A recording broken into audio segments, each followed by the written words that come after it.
Hey, Beak Squad, David Burns. Excited to have you with us for another night of live stream. 59 minutes of more beekeeping fun than you can actually tolerate. Hello, Beak Squad. Good to have you. Man, got your coffee mug with you, Beak Squatters?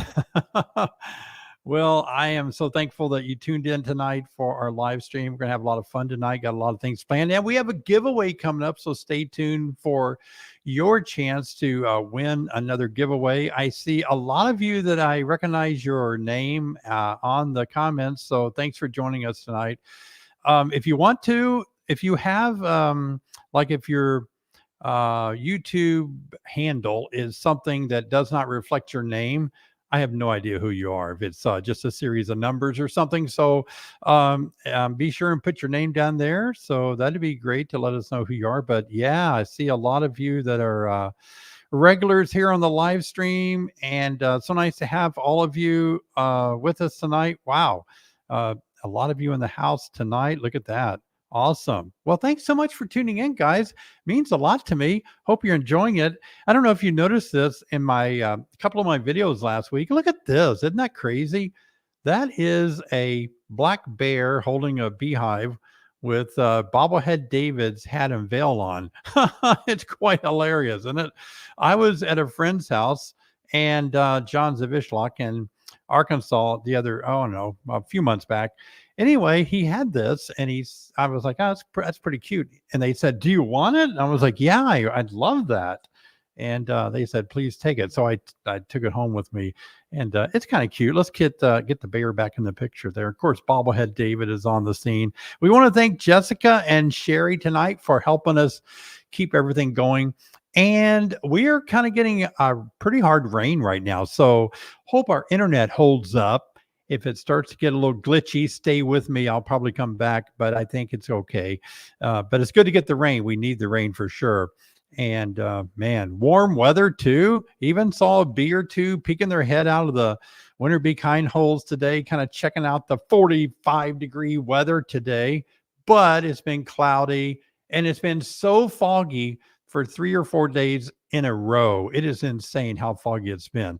You know, it's just going to keep being wild weather until we get into Mother's Day. I always say Mother's Day is a day that it finally gets to where we can say, aha, it's finally nice weather again. It's pretty tough sometimes. But we're going to be having a lot of fun tonight with you guys. I hope your day is going good. And I hope you will stay tuned all the way through to till we start giving away some of the giveaways we have planned as well. You can always get our merchandise that we have available. We have hats that say Beak Squad. We have shirts that say Beak Squad. And we'd appreciate you if you support the channel by getting a hold of some merchandise. That'd be great. A lot of you really took advantage of that at the Honeybee Expo. So thank you. And also regarding the Honeybee Expo, we took a big Beak Squad picture there. And we had quite a crowd of Beak Squad participants enjoying that time together.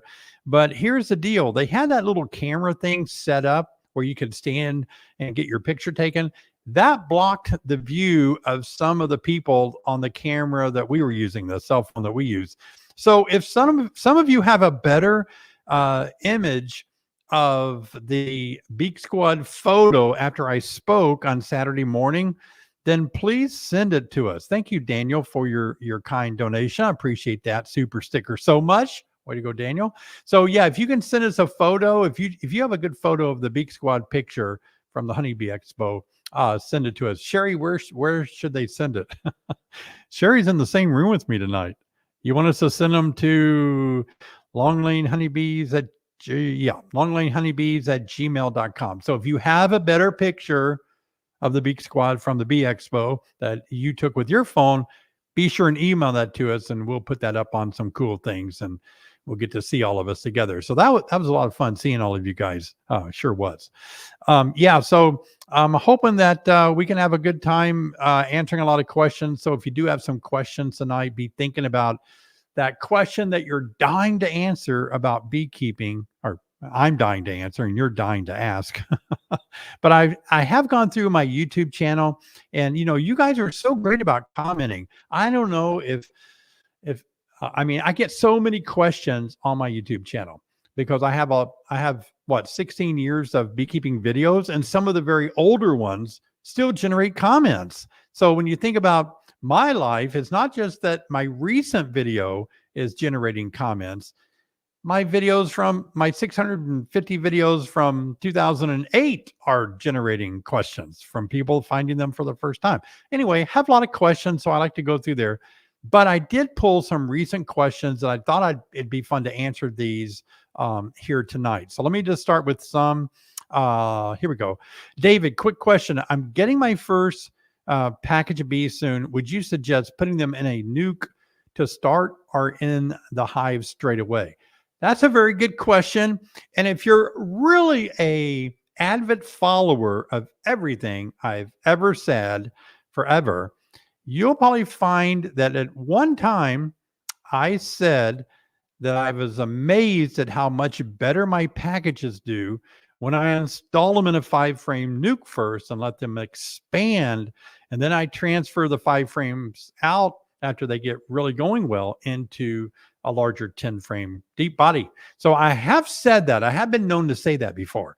But if you're a brand new beekeeper, all that means is if you transfer them first into a 5-frame nucleus, that means that you're just going to have to move them again in probably less than 2 weeks, or else they may swarm because they'll be too crowded. Does that make sense? So, if you're a brand new beekeeper, it might be better to go ahead and install them in your hive box, just a traditional way. There are some benefits to installing them in a 5-frame box, I think, especially if you live like we live in the north. You might get packages kind of early when it's still colder outside. There's less room for them to have to heat up in a 5-frame nucleus. The nice and they kind of just in that nice little 5-frame box, they can snuggle in there and stay warmer than if they're in a big 10-frame box with maybe a screen bottom board. So, it's not going to really hurt it either way. But I guess I would say if you're a first timer, you might want to stick with a very traditional way so you don't have to handle the bees twice within a week or two. Yeah, I thought that was a very good question, though. Here's another comment left on my YouTube channel. Hey, David, you make nice, informative videos. I watch many of them. I am starting this season with beekeeping, and I want to ask your vision on using a jacket or a full suit. That's a very good question.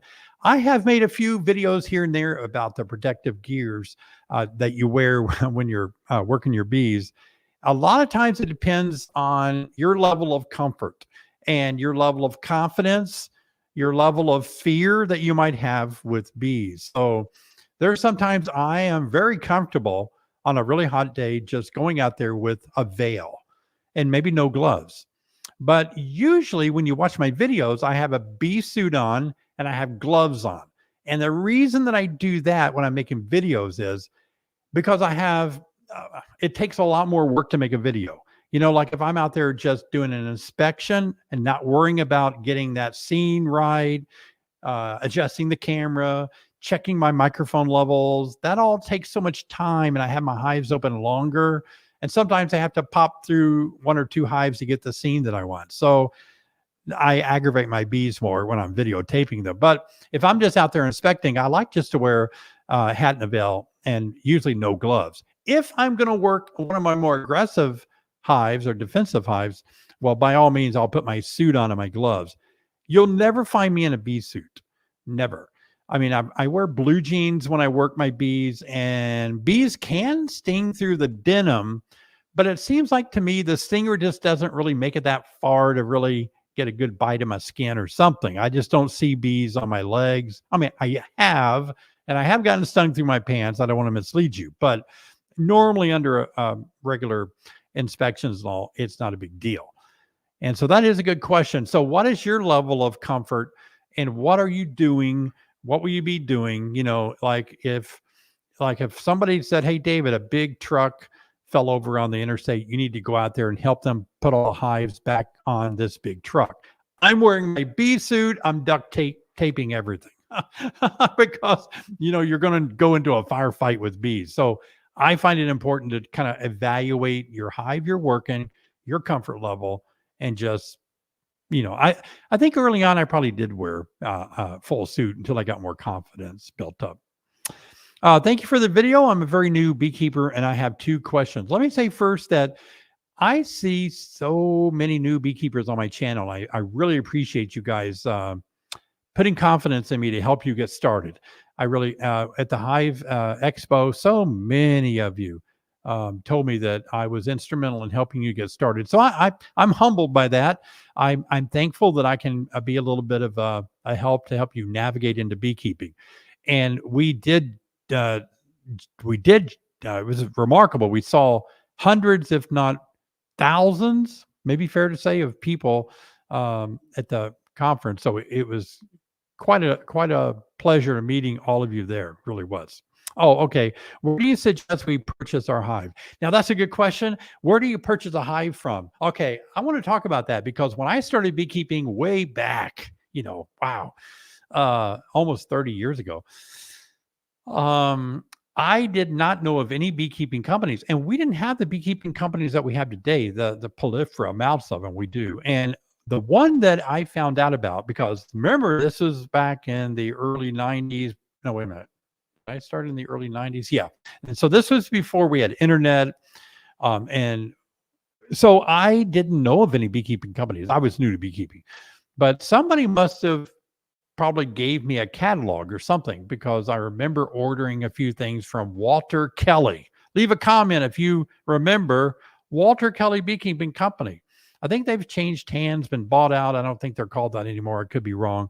But Walter Kelly was my go to beekeeping company that I got everything from forever. That's the only one I knew of. And like I said, no internet. And most of the things were done, I think, by ordering them on the phone or by, they had a thing in the, some of you don't know what this is, but in the back of catalogs, they had an order form.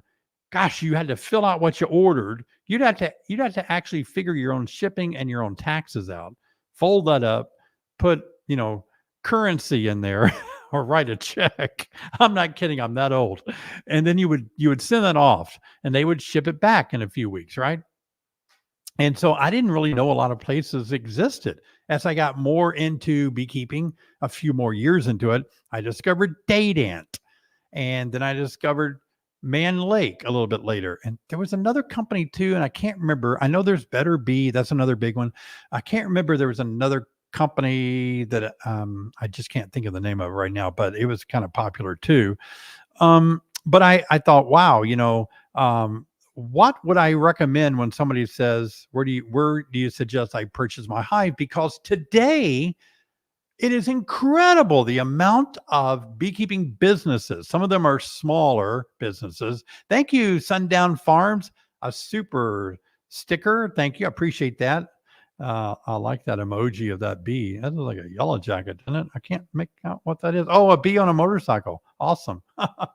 So, it's beekeeping companies are just everywhere. It is amazing. It seems like every single person that is keeping bees has now started a beekeeping business and they're selling hives and they're selling everything.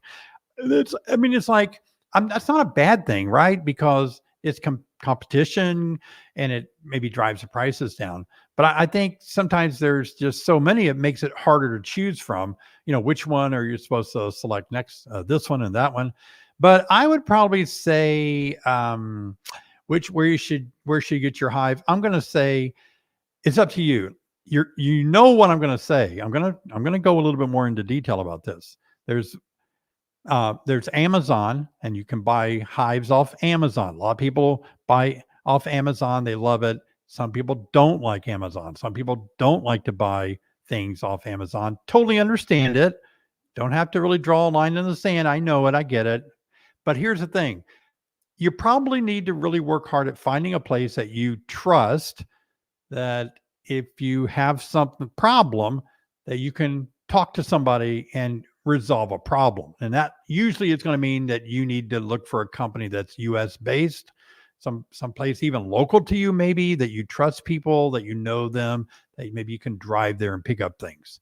That's probably going to be the best answer for you. But it's totally up to you. I don't have the corner on information. What I say is just my opinion. It's just what I would do. So, of course, I would prefer to. I used to build all my own equipment, and I don't really do that much anymore because I have so much equipment. But when I do need some, I buy it already built. So there's a lot of places. It really is. I just can't say enough about that. How much the beekeeping industry has exploded with small family beekeeping businesses. Some of them are dealerships for other bigger companies, and some of them are out on their own, manufacturing woodenware and bee suits. It's incredible. I'm amazed. Yeah. Okay, here's another one. I spoke with a beekeeping company in my area. The employees, oh, this is actually the same one. I didn't have enough room to put it in the same window, but it says I spoke with an employee that said I should plan on losing 50% of my bees each year. Is that correct? Thank you. Oh, so you call up a company and you say, "Hey, I want to buy bees. I want to buy a hive," and they tell you, "Yeah, we'll sell you one, but just plan on if you buy two, you're going to lose one." Or if you, I mean, is that a true statement? It's not that far off from being what statistics show in the U.S. It may be a tad high, depends on where you live, really, but that's not too far off. That is what we worry about. And some people have lost all their hives, so they'd be happy to have only lost half of them. They lose all of them.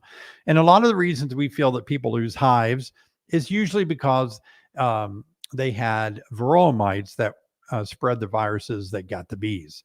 It can really be kind of sublethal. The viruses just continue to multiply all through the winter, and it just keeps on reducing the lifespan of the bees during the wintertime. The viruses do. So bees will die early in the winter, late in the winter, won't make it to spring. So we have other pathogens that we fight. We have other problems with nutrition, with queens, quality queens, and all. We have a lot of things that bees are struggling with. But yeah, yep. I mean, I hate to be the bearer of bad news, but if you're going to plan on anything, the statistics show probably around 50%. But good management of your hives, take some classes and learn a lot about bees, and you can greatly reduce that percentage and not lose 50%. Absolutely. Thanks, David. What do you think of the various devices designed to catch and hold the queen? There are some that I know new beginners really like. It's kind of like I thought I had one, but you pinch it, it opens up. It kind of snaps back together, so you can pinch it open, hold it over the queen, and release it, so it kind of scoops her up inside of there. And I am never comfortable using those. I think they work. I think they're great. I've watched people use them. They can really be beneficial. But I have just always learned to pick my queen up with my fingers because I have more dexterity with my fingers, right? I'm afraid I'm going to pinch her and squeeze her with those little things. So I'm not really comfortable with that. So I use my hands. But if you're not comfortable using your hands, use those little things. You can look in any bee catalog. All the companies that we named, you can check them out. That's another thing. When you look at the bee catalogs now, they are filled with so many things. Holding the queen, there's a lot of different cages. There's a Benton 3-hole cage, a plastic Jay's Bees cage, California mini cage. There's so many different queen cages that you can buy them empty, and then you can buy the little plugs for them. You can hold them. A lot of resources available today. But yeah, that's a good question. Is there a reason why you should remove frames in the center of the hive? Oh, why you shouldn't remove frames in the center of the hive to make room for a bigger cluster. Now, this was from a video that I made, and somebody was, maybe I was talking about the winter cluster, and they actually said, why don't you remove some of the center frames so that the cluster ball, let's call it, is not interrupted by the various frames in the hive. You know what I mean? And I thought about that, and here's why I don't think that I would be for that.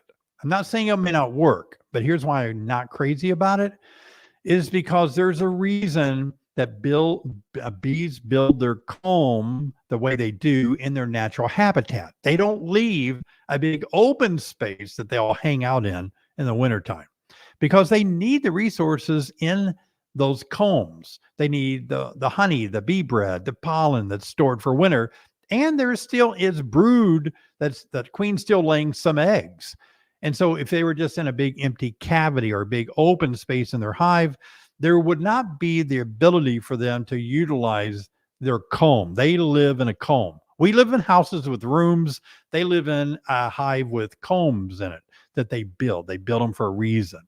So that's probably, it's a good idea. I remember Reverend Langstroth actually cut holes in the middle of his comb to help with that, but it must not have held true. That I didn't see many people follow his ideas, but I did read about it in older literature. When you make a split, what keeps the bees in the hive with no queen? Is it the eggs in hope there will be a queen? Now, this is from a newbie, obviously, somebody that quite doesn't understand bee biology, which is another reason I highly, strongly suggest everyone really pour a lot of time into knowing bee biology. I really think that's vital. You'll be shocked if you learn more and more bee biology, how much more you know about honeybees and how much you can keep your bees healthier. And that's a big thing with me is bee biology. I love bee biology. I should teach more of it on my videos. I think it bores people at times. People today, a lot of beekeepers, especially sometimes new beekeepers, just want a fast answer.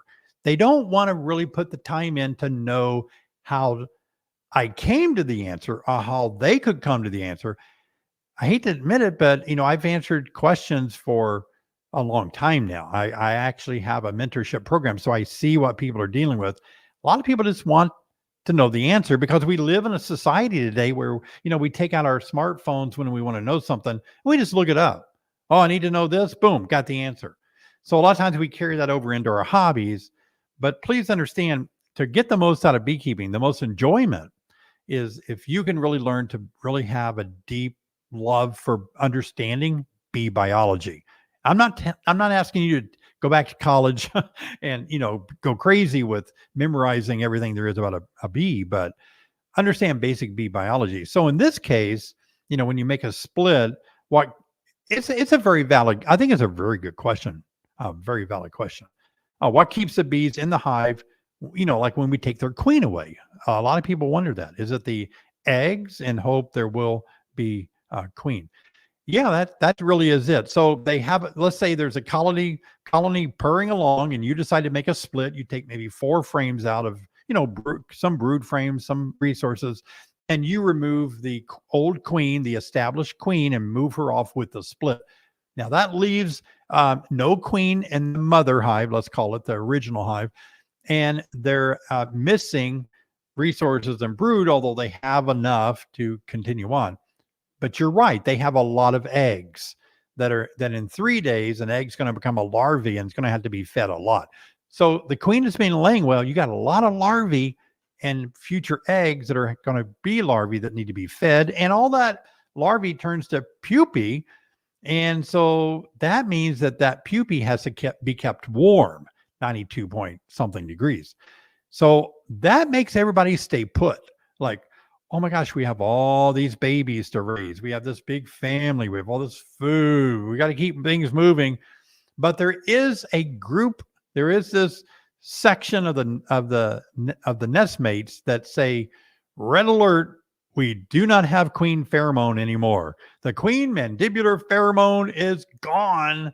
Red alert!" And so they go into an emergency situation where they go and start raising a queen from they'll start drawing out a queen cell from a fertilized egg, and away they go, raising a queen to replace the one that you took. So that's what keeps them all together. That's a good question. All right, another one here. How many do you need to buy for the first time beekeeper? 1 or 2 boxes? I thought that was a good question. Good to answer for everybody. So referring to a deep hive body box where your bees are going to be raising all their brood, how many should you have? 1 or 2? Kind of depends on your philosophy. There are people that prefer 1 now, even in the north, and there are still traditional aspects of that where we like to have 2. For the brood nest area. And then the honey supers go on top of the brood nest area, usually divided by a queen excluder, keeping the queen down there, honey up above.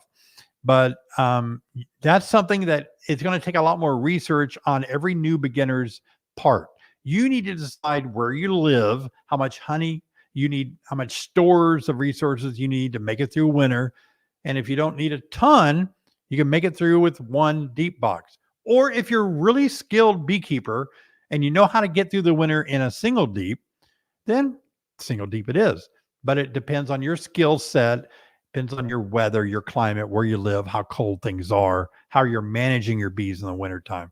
That's the thing. See, I know you want a quick, easy answer for me just to go one or two, but there's too many variables that I just don't know about, and even the skill set.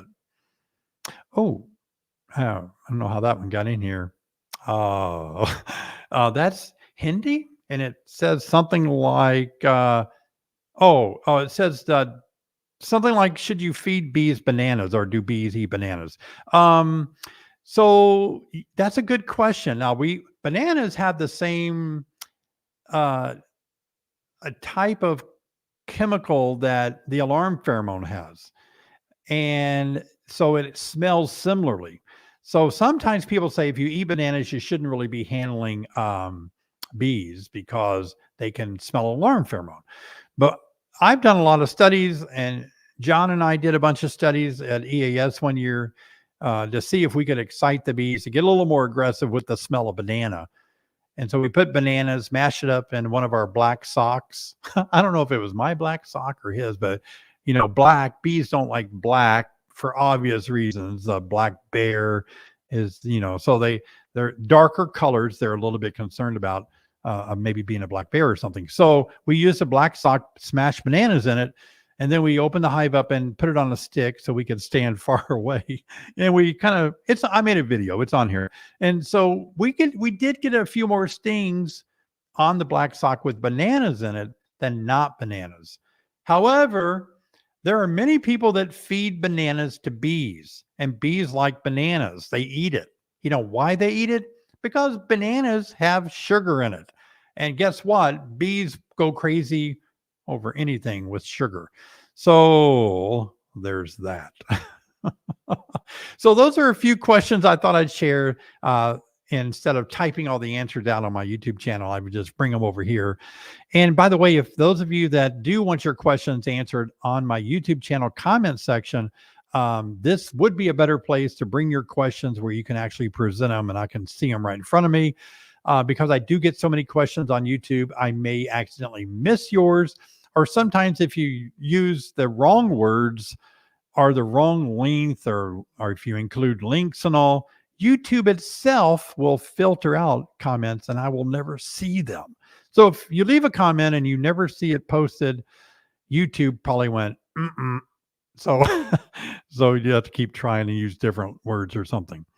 So great. All right. That was fun. Hey, if any of you have questions now, this would be a good time. But before, be thinking of your questions. Before we do, though, let's go ahead and give an ultimate beekeeping course away tonight. Now, listen, here's some criteria before I tell you how to win an ultimate online beekeeping course that I designed and published, and many of you have taken it. I appreciate your support. If you already have the ultimate beekeeping course and you don't need it, please don't try to win it. Leave it for somebody that could win it. And also, if you leave multiple keywords, it's not going to increase your chance to win it. So please only try for this if you really want it and really need it. Fair enough? All right. So we're going to use the keyword #class, CLASS. There it is. Don't capitalize class, but just leave a comment with that #class and you'll be entered into the drawing, and we'll draw it in just a second on who will win my ultimate online beekeeping course worth $289, I believe. So yeah, that's worth a lot, a savings right there. So let me post that up for you, and we can see that we're going to start collecting these comments. I'll share my screen here. How do I share my screen? There it is. Present. Be right there. Just bear with me. All right, here we go. All right, boom. Oh, we got 100 people already. Wow, that's great. 354 people watching tonight. So thanks, guys. That's glad to have all of you here tonight. And you don't even have to ask a question tonight. This is a live stream with heart. And I mean, we care about each other. We're building community. And so if you feel that you want to give us an update on something going on in your life too, uh, feel free to do that. We're here to help each other out and enjoy each other's company. And that's a lot of fun. So we're going to do that after we collect all of these entries. 136 entries already. I made a video, last video that I made a video on the benefits of beekeeping. And I shared 7 or 8 benefits that I really feel beekeeping has really helped me a lot. And then I also shared a big part of my last video was about loneliness. And I was shocked at how badly loneliness is in America, all around the world, no doubt, but in America. I've seen some things from Japan, and they have something called Moai. I think it's called Moai, where a small group of people in Japan actually they get together and they pool their resources, financial resources, but moral support, and they commit a lifetime of support in that small group setting.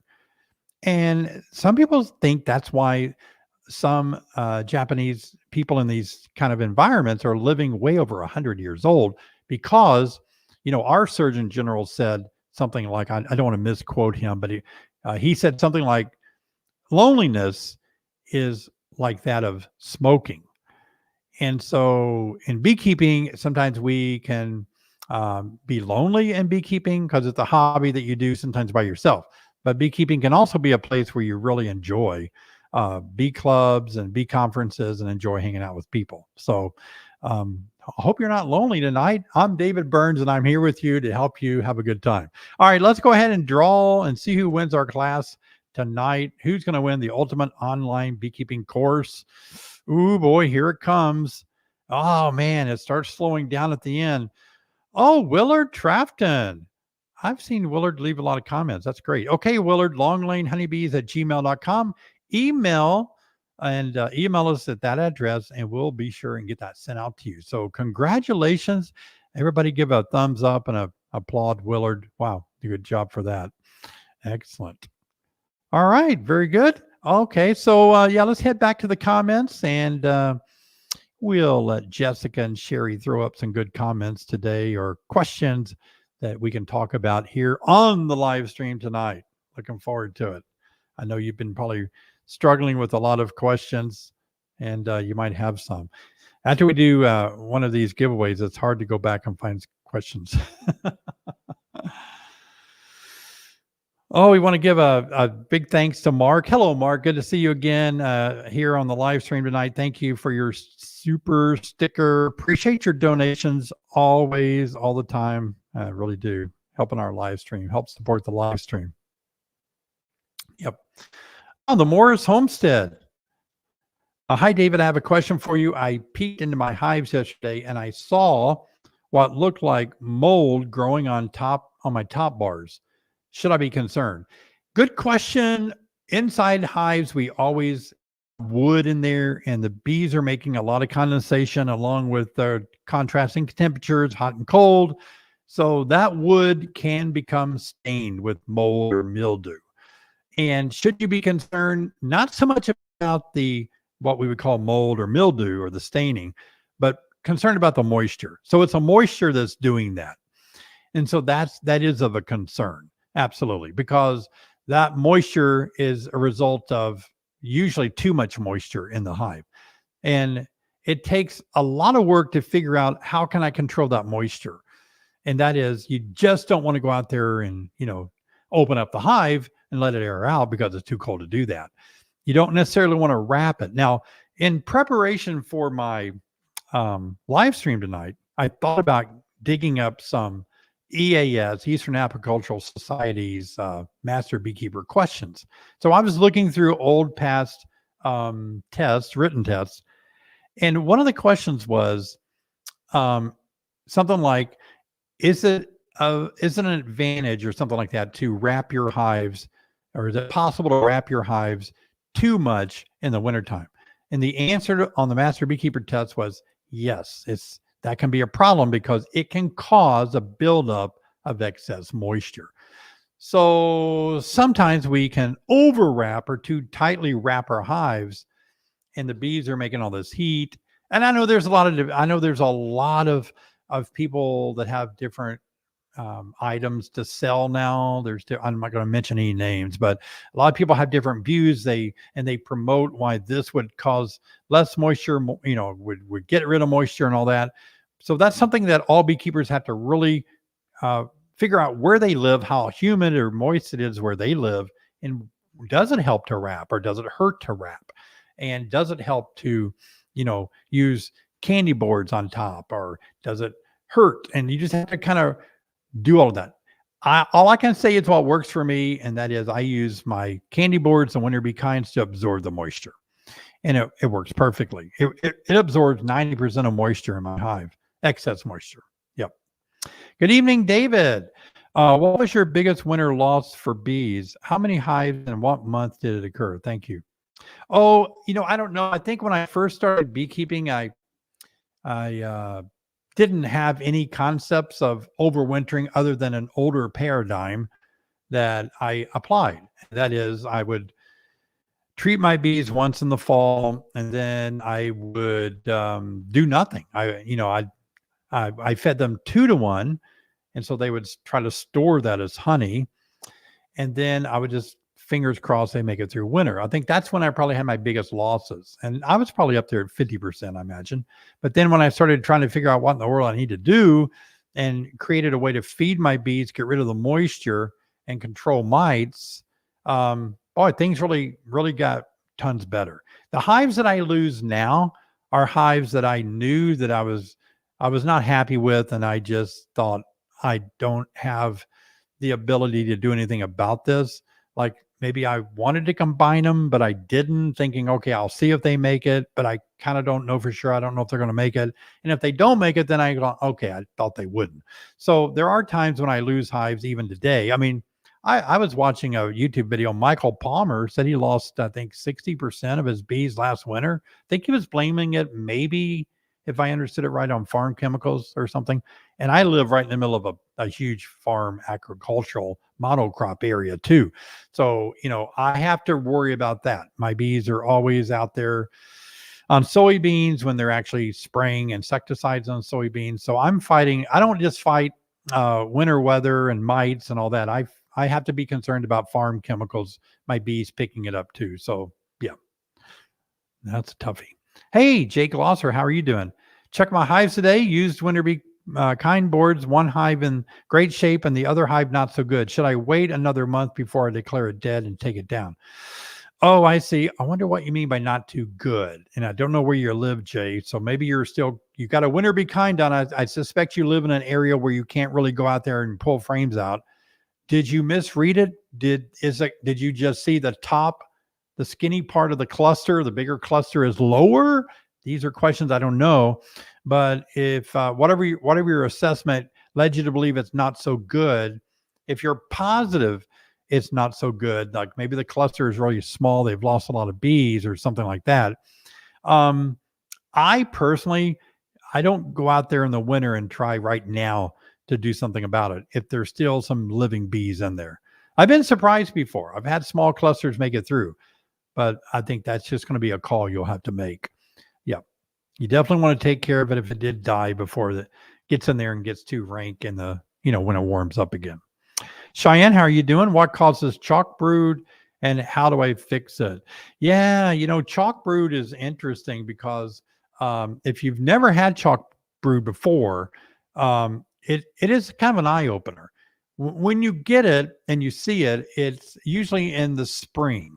I would say late winter, early spring. It's caused generally from too much moisture in the hive. That's what we believe. And it's really quite alarming when you start seeing these mummified larvae in the cells that just kind of, and they fall out and they look like pieces of chalk. I guess that's why they call it chalk brood, like you write on a chalkboard with it. They say you can even pick up a frame of it and rattle it. You can hear they get kind of like stoned almost, but they get hard green or white sometimes. I've had it one time on a split that I made way too early in the spring. Wasn't enough bees in there to take care of it. So we usually think it's important to keep your bees dry as you can in the spring, keep them well populated, and that will prevent or help prevent the chalk brood from taking over. Yep.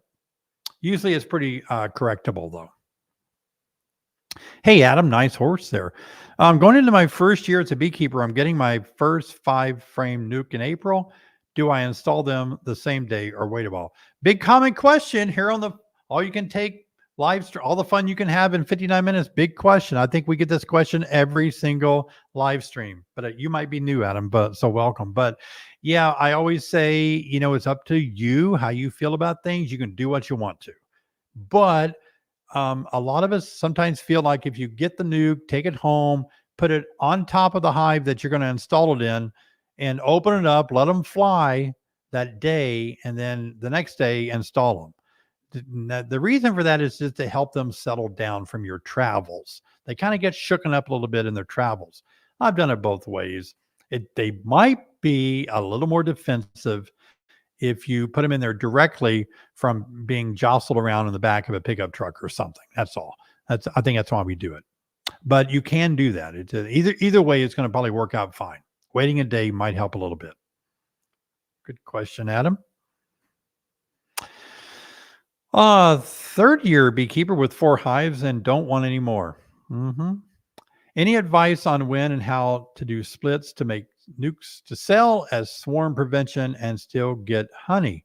Oh, yeah. Advice on that would be do that split as early in the year as possible. Absolutely. I mean, if you don't want to do something like the Demarest method of swarm control, if you don't want to practice, making a split or something, you mentioned making a split to sell nukes, and that's right. So think of it this way. If you make a split and you take their queen away, because that's going to be in the 5 frame nuke you're selling, that means that your bees are likely to make more honey because there's going to be a less requirement to raise brood. Now that the queen's gone, it's going to help a little bit. So they're going to be able to, and it's an overwinter colony. So they'll be able to put a lot more honey in the hive to make up for the loss there. But on the other hand, we always think that if a hive swarms or you make a split, which is a swarm, then you might reduce your foragers. Obviously, that 5 frame nuke contains foragers, workforce, bees. So you're reducing your workforce. You don't know by how much. You might be taking all 80% of the foragers. You may be taking 20% on the 5 frames. Depends if you do it in the middle of the day, you won't be taking hardly many at all foragers because I think 20% of foragers are out at any given time in the daytime. But you will lose foragers. But just make that split early on, and I think your bees will recover nicely. Every hive I make a split early in the year, they recover nicely. I make a lot of honey. I make my splits when bees start swarming. So for me, it can be late April, early May. That's a great time for me to start making splits. Absolutely.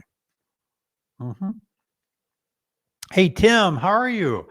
David, what time are you talking at the Nevada show? I looked at that the other day. I'm speaking at the Nevada State Beekeeping Conference in Yerington, Nevada, in a few weeks, February the 12th or 16th. Look it up, Google it or something. But yeah, there's going to be Dave Tarby, Randy Oliver, Dr. John Zavishlock, and I'm forgetting all the other speakers now. But anyway, it's going to be a great time. It's amazing. I spoke there last year and they invited me back, so I'm really looking forward to it. I did see the itinerary, and I think one of my talks is in the afternoon, and I'm doing a workshop in the morning. And then also I'm giving the keynote address at the banquet on Saturday night. Looking forward to that. I came up with my talk at the banquet this morning at 3:30 a.m. Isn't that awful? I mean, I just woke up and I just started thinking, oh yeah, and I came up with this. It's terrible. It's just ruined my sleep though. But I hope you guys, if you're in the area or you want to come out to it's near Reno, love to have you guys and see you. I asked Debbie Gilmore that always puts us on if I could actually invite audience, my viewers, to be out there, and she said, oh sure, go ahead. So if you can want to make a trip out to Reno, Nevada, in a few weeks, come on out and be with us. Hey, Mark, how are you? With Jamie Ellis. Let's see, Jamie Ellis. No, he's not. Is Jamie Ellis in Nevada? I can't remember. Can you speak differences of various programs? That's funny because this question that you're asking, Mark, was actually on the Master Beekeeper oral test last year in the oral panel. That this question was asked of Master Beekeeper candidates. Please describe the various different Master Beekeeper programs and what makes them different. So I've got a shine here, because that was on the test. So best way to say it is the EAS is the only, as far as I know, the only certification program. It is the grandfather of all of them, but it's the one that does not have any teaching material, no curriculum, and it is only for testing candidates. So in other words, it is up to you to do your self-study. It is up to you to come to the test and say, I know everything about bees and I'm here to prove it. Ask me anything you can think of. Whereas these other programs, most of the other ones that I know of, they have curriculum, they have a plan, they have like an apprentice. First year an apprentice, a journeyman the next year. You keep working your way up year by year. And so that's the difference. I like EAS. I am just in love with the Eastern Apicultural Society. I think 30 of my best friends I've all made at EAS. And whenever I see them, it's just like we're just friends all the time. It's incredible. It really is, the friendships that you make. So I'm not saying that Jamie's it's not a great program. It is a good program.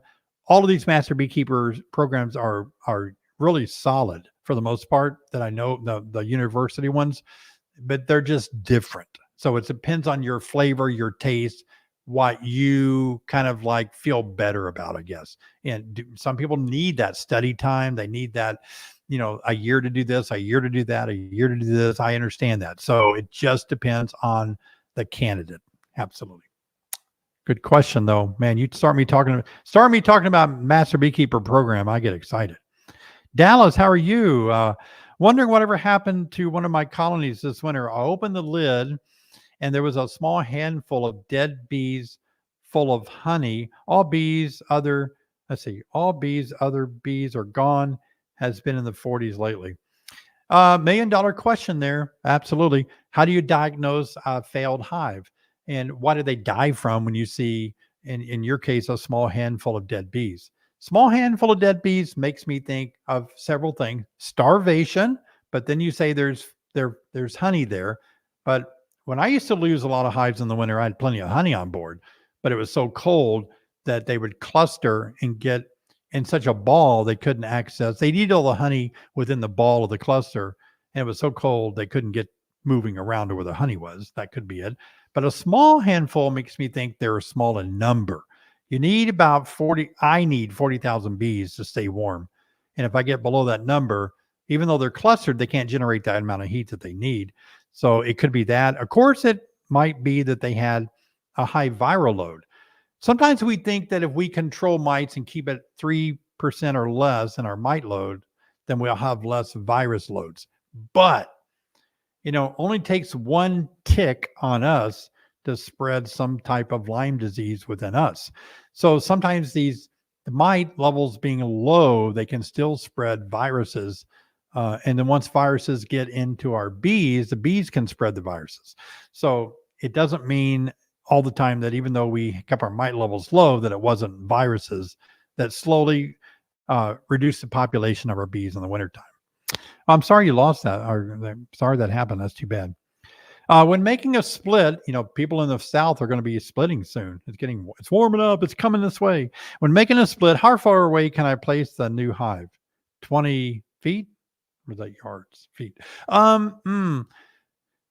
Good question again. You're always running the risk of the foragers that you carry out in the split, making their way back once they get into the air, they recognize that maple tree and that telephone pole, and they know where they're at again. They know how to get back to their original hive. Doesn't mean they're going to stay there. Some will, but most of them are going to go back. Um, the old thoughts were move your hives out 2 miles away. If you make a split for 2 weeks, then bring them at least 2 miles, then bring them back in 2 weeks, making the foragers reorientate to their new location. I like to do it, and I move them anywhere I want to. I put something large blocking the entrance, trying to get the foragers to be kind of stunned by something blocking the entrance, forcing them to make a new orientation flight. Yep. Losing my voice. Good question. Hey, Jamie. Good morning. Good morning, David. Watching from Australia. Great. Oh, wow. That's pretty awesome. We are going to be facing the viral mite eventually. How much extra stress does this add to beekeeping? Oh my gosh. I'm going to be calm. That's a good question, Jamie. And I don't want to over stress and alarm you, but it places a tremendous amount of stress. When the viral mite hit here in America, my hives were gone. It was astonishing. So it's you've got to be ready for it. I think it's going to be better for Australia because you can rely on so much research now that's been done. When it hit America, we were just grabbing at chemicals and grabbing at solutions 20 or 30 years ago. So I think there's been so much work done. There's so many other options, and there are better testing methods. So now you have a better chance to really stay ahead of the game. But I would say, the fellows that do our packaged bees and monitor the packaged bees that we sell, they really pride themselves, and they often say that they really are mite controllers more than they are beekeepers. And the only way they can really produce a lot of bees is keep mite levels low. It does add a lot of stress. We're all stressed out, but we've learned how to deal with mites, and they get us sometimes, and we lose a hive to them still. But for the most part, we learned how to cope with it, and you will too. You'll figure it out, and once you do, and you guys are already battling small hive beetle, and I wrestle with beetles worse than I do varroa mites. I can control my varroa mites. It's hard to control small hive beetle. I mean, I know all the techniques. I've made videos about it, but it's still, beetles are tough. Yeah. Wolfgang, which bee decides which leg is going to be a future queen? Oh, which egg? Did I say leg? Oh, yeah. Which bee decides which egg is going to be a future queen or queens? Is it in the nurse bees, or is there some other decision making in a colony? That's a good question. I'm sure that research has been done. I would say I don't have an answer for you right now. We need that on the master beekeeper test. I would say that it's probably I know that the retinue that takes care of the queen, and when the queen is no longer present, then there's there's this, the pheromone of the queen gets circulated, and it needs to come back to that retinue, to that queen, to make sure that everything is good in the hive. And so when that group, when it gets back to the retinue and the queen is gone, there's a trigger that we need to make a queen. I'm going to look at that. I'm going to look at that up because I don't know the answer to that. Yeah, that's a good one. All right. All right. Wife wants me to tell my bees that the porch is off limits. How should I do that? She's allergic and wants to enjoy sitting outside on the patio again. They have a water source. Thank you. Yeah, that's a tough one. I think sometimes the best thing to do is put a sugar source. Maybe if you could put a feeder kind of far away, and that way you attract the bees away from your porch. Maybe they're attracted to the porch light, or maybe there's a certain kind of water moisture on the porch they like. But try to draw them away with a sugar source of one-to-one sugar water really far away, and I think they'll stop bugging the porch area if you do that. Absolutely. Yep. Oh yes, I don't know. I've had a lot of problems with bees sometimes coming up to our events that we host here or non-related beekeeping events. So sometimes people are here and they don't like to see bees around, especially in the fall. Yeah, we get a lot of bees in the fall that they're snooping around the house. I swear bees come up and knock on my window and tell me they want to be fed. That's crazy. What is your favorite bee book? Oh, that is so hard. Oh, that's so hard. Well, it depends on what I'm looking for. Probably the one that is best overall is probably going to be Dr. Clarence Collison's What Do You Know? I think it's back in print. What Do You Know? And my second best book I enjoy bee biology is Mark Winston. Fabulous book on bee biology, Mark Winston. And then all the other books, of course, the book that Sherry and I wrote back over here. It's a great one for new beginners that are thinking about getting started, how to get started with your first hive. So if you have no knowledge at all about beekeeping, that our book would be a great one to help you get started. Depends on what level you are. Mark Winston's book could be a little too deep for a new beginner. They might not realize, oh my gosh, this is too much. I don't want to read this. And Dr. Clarence Collison goes into a real thorough picture of a lot of different science, but also a lot of different management of bees. And I like his book a lot too. Yeah. Thank you for your super sticker, EL. Appreciate the donations tonight as well. Thank you. We're almost out of time. We've got a few more minutes for fun questions. Eric, how are you doing? And Eric went away. Eric's going to get back. When using swarm traps to catch wild swarms, how can you tell the difference between the American honeybee and the Africanized bee? One of them you can look at and enjoy. The other ones you're going to be running for your life. You really can't tell the difference visually by looking at a bee. Under a microscope, under detailed measurements, you can, but you're not going to be able to tell the difference. The only thing that's going to be the difference is the aggressive behavior. The Africanized bee is just awful, and you'll know that.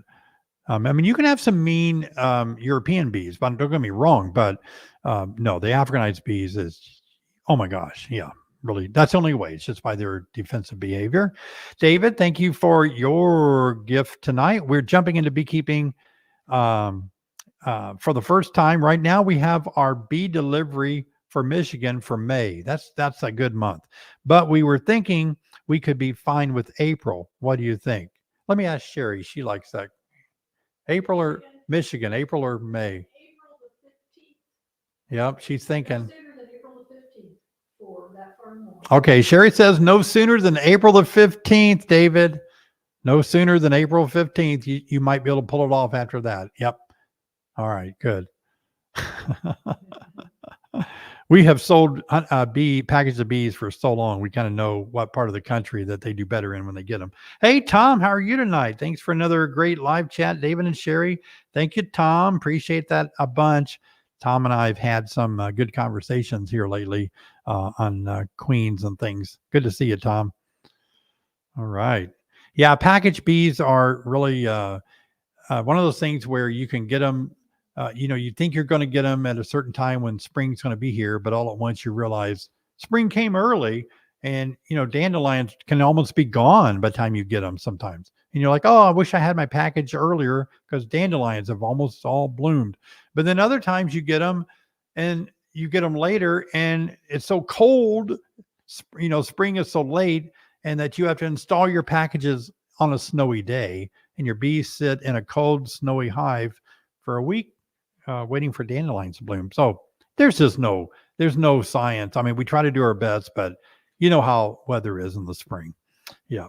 We want to thank our donors tonight. We thank you guys. We had Daniel and Sundown Farms, Mark, EL, and David and Tom for donating during the live stream tonight. We appreciate that. Yay, guys. All right. Yep. We can finally use that money for good causes around here. So we appreciate any donations you make. Really do.